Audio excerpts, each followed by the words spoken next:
bersamamu.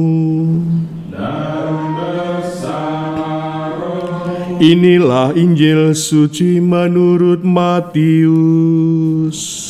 Dimuliakanlah Tuhan. Pada suatu hari dibawalah kepada Yesus seorang bisu yang kerasukan setan. Setelah setan diusir, orang bisu itu dapat berbicara. Maka heranlah orang banyak, katanya, hal semacam itu belum pernah dilihat orang di Israel. Tetapi orang Farisi berkata, dengan kuasa penghulu setan, ia mengusir setan.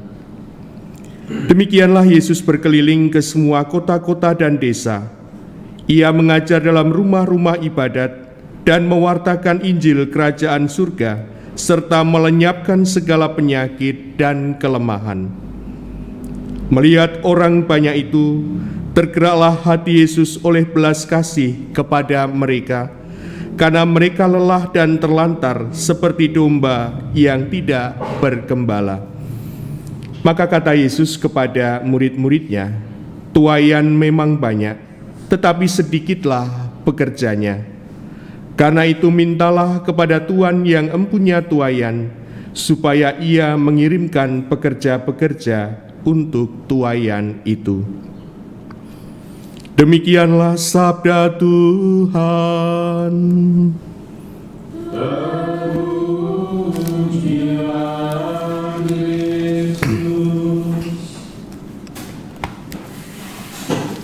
Saudara-saudari yang terkasih, belas kasih Allah harus ditanggapi dengan iman dari pihak manusia.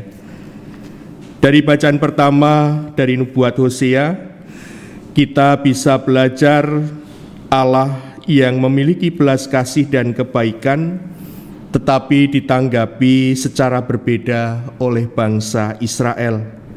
Mereka menanggapi dengan kebebasan yang mereka miliki. Kebebasan bukan terarah pada kehendak Allah, tetapi kebebasan yang terarah pada diri mereka sendiri sebagai pusat. Dan hal ini tentu menjadi sebuah ancaman yang besar bagi mereka sendiri, dihukum oleh karena kebebasan bangsa Israel. Kita juga kerap berjumpa dengan situasi yang semacam ini. Sebenarnya mereka menderita dari sisi rohani.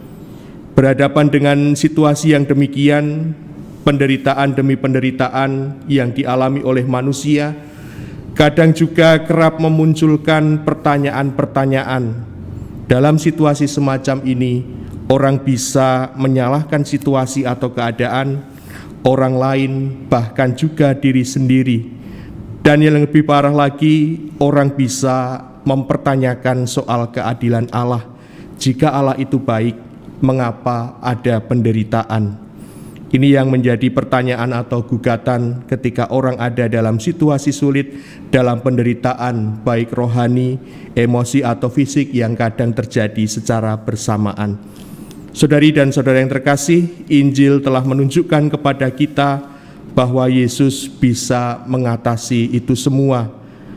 Ada usaha dari orang-orang yang ada di sekitar orang-orang sakit untuk membantu penyembuhan si sakit.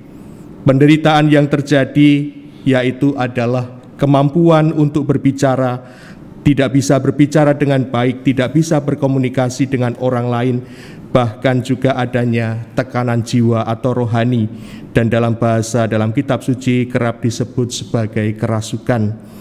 Situasi inilah yang akhirnya menggerakkan belas kasih dari Yesus.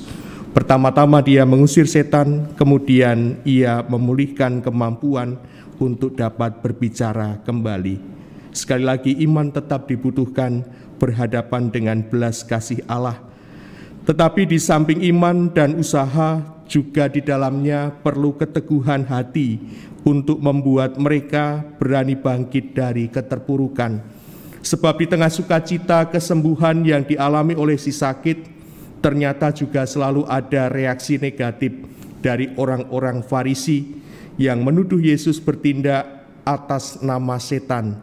Mereka tidak percaya bahkan juga tidak mengakui Yesus sebagai Mesias ataupun Juru Selamat. Dalam hal inilah, saudari dan saudaraku sekalian yang terkasih, panggilan itu sudah selayaknya didengarkan oleh setiap kita. Undangan Allah bagi kita untuk bisa memberikan semangat kepada mereka yang berbeban berat atau mengalami letih lesu dari sisi rohani maupun juga secara fisik, dengan cara kita masing-masing, dengan kemampuan kita yang beragam, dengan syukur yang kita miliki, dan dengan hati yang terbuka dan belas kasih yang pertama-tama juga telah kita terima. Kita diundang untuk ambil bagian dan terlibat dalam karya penyelamatan Allah dengan tuaian yang begitu banyak dan beragam, tetapi sedikit orang yang mau terlibat dan hanya sedikit pekerjanya. Dan di situ kita juga tetap diharapkan untuk senantiasa memohon kepada Tuhan yang empunya tuaian, supaya mengirimkan setiap orang agar terketuk hatinya untuk karya keselamatan Allah. Kemuliaan kepada Bapa dan Putra dan Roh Kudus. Kepada permulaan